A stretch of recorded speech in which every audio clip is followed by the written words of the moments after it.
अपन ने तुम लोगों को फूड चेन जब पढ़ाए थे तो फूड चेन में क्या बोले थे?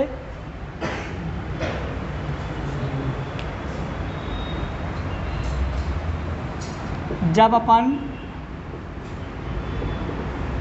फूड चेन पढ़े थे तो फूड चेन में जैसे मान लो कि अपन एक ट्रॉपिकल लेवल की बात कर रहे हैं, चलो यहाँ पे अपन ने बात किया ग्रास, ग्रास से रैबिट, रैबिट से फोक्स और फोक्स से लायन।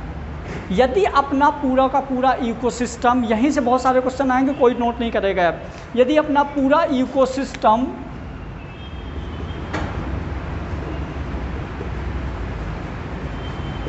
डिपेंड है फूड चेन से, तो ये इकोसिस्टम ज़्यादा दिन तक सरवाइव नहीं कर पाएगा, एक टाइम बाद ये डैमेज हो जाएगा। क्यों डैमेज हो जाएगा? मान लीजिए कि रैबिट है ही नहीं, या किसी बीमारी से या किसी एक्सीडेंटल से, या जहाँ रहते हैं रैबिट वहाँ आग लग गई, कोई नेचुरल रिसोर्स कुछ भी, या तो ह्यूमन आया, ह्यूमन इसको पकड़ ले गए सब, मतलब अपने बिजनेस के लिए। तो यदि मान लो इस ट्रॉपिकल लेवल में, इस वाले सिस्टम में, इस वाले फूड चेन में यदि मान लो किसी भी रीजन के वजह से रैबिट नहीं है, तो आगे फॉक्स और लायन अपने आप डेथ हो जाएगी इनकी। यदि हम बात कर रहे हैं फूड चेन की, तो इतना समझ में आ गया। यदि हम फूड चेन की बात कर रहे हैं और कोई सा भी एक ट्रॉपिकल लेवल यदि नहीं है, तो दूसरे वाले नेक्स्ट ट्रॉपिकल लेवल की क्या हो जाएगी? डेथ। क्योंकि ये जिंदा है, इसको खा के, अब ये है ही नहीं तो ये भी डेथ हो जाएगी, और जब इसकी डेथ हो गई तो ये जिंदा है, इसको खा के तो इसकी भी डेथ हो जाएगी। क्लियर? तो फूड चेन जो होता है फूड वेब के कंपेयर में अनस्टेबल है।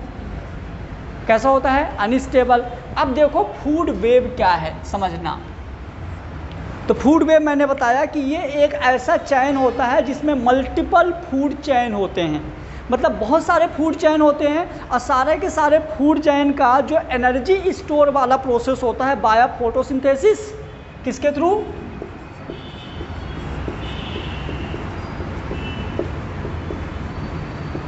मतलब कि जितना भी पहला ट्रॉपिकल लेवल है, यानी कि जो प्रोड्यूसर है, सारे के सारे प्रोड्यूसर मतलब ऑल ग्रीन प्लांट, सारे के सारे प्रोड्यूसर कैसे होते हैं? Green plant. और ग्रीन प्लांट में एनर्जी किससे स्टोर होती है? फोटोसिंथेसिस से। तो जितने के जितने ग्रीन प्लांट है सब में क्या हो गया? एनर्जी स्टोर हो गया। इतना समझ में आया? जितने ग्रीन प्लांट है सब में एनर्जी स्टोर हो गया। अब इस ग्रीन प्लांट को कौन कौन खा सकता है? तो ग्रीन प्लांट को insect, rat, deer, rabbit, goat. तो जो ऑल ग्रीन प्लांट है, मतलब कि ये हो गया बेटा ट्रॉपिकल लेवल फर्स्ट। क्या हो गया ये? ट्रॉपिकल लेवल फर्स्ट, मतलब कि T1। उसके बाद जो T1 को खाए वो हो गया ट्रॉपिकल लेवल सेकेंड, मतलब कि प्लांट को इतने सारे के सारे खा सकते हैं। अब नेक्स्ट समझना, यदि हम बात करें T3 की, मान लो यदि कि इनसे फ्रॉग, स्नेक, फॉक्स, इनकी यदि हम बात करें जो T3 हैं, तो मान लो कि ऐसा हुआ रैट एक्सपायर हो गया, रैट है ही नहीं, तो भी सांप जिंदा रह सकता है इंसेक्ट खा के। ठीक है? मतलब कि यदि मान लो कि इंसेक्ट नहीं है तो फ्रॉग जिंदा रह सकता है, किसको? मतलब फ्रॉग, चलो ये तो मान लो इसको खाएगा, लेकिन ये इसको और ये इसको, इन दोनों को खा लेगा। जैसे ईगल हो गया, यदि हम ईगल की बात करें तो इसके पास यदि ये नहीं है तो ये भी ऑप्शन में है, ये भी ऑप्शन में है। तो जो ये नेक्स्ट ट्रॉपिकल लेवल वाले हैं इनके पास क्या है? ऑप्शंस हैं।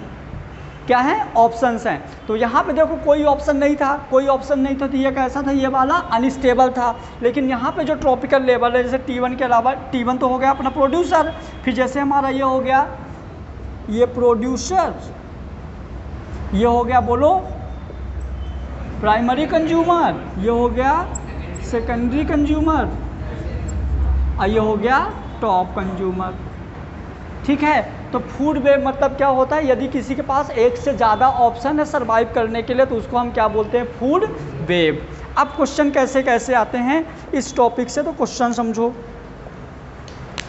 देखो सबसे पहले अपन पूरा एक बार रिवीजन मारो। तो सबसे पहले यदि हम इकोसिस्टम का रिवीजन मारे तो इकोसिस्टम हमारा क्या था? एक ऐसा प्लेस जहाँ पे बायोटिक और एबायोटिक दोनों कंपोनेंट मतलब प्रेजेंट होते हैं, उसको हम क्या बोलते हैं? इकोसिस्टम।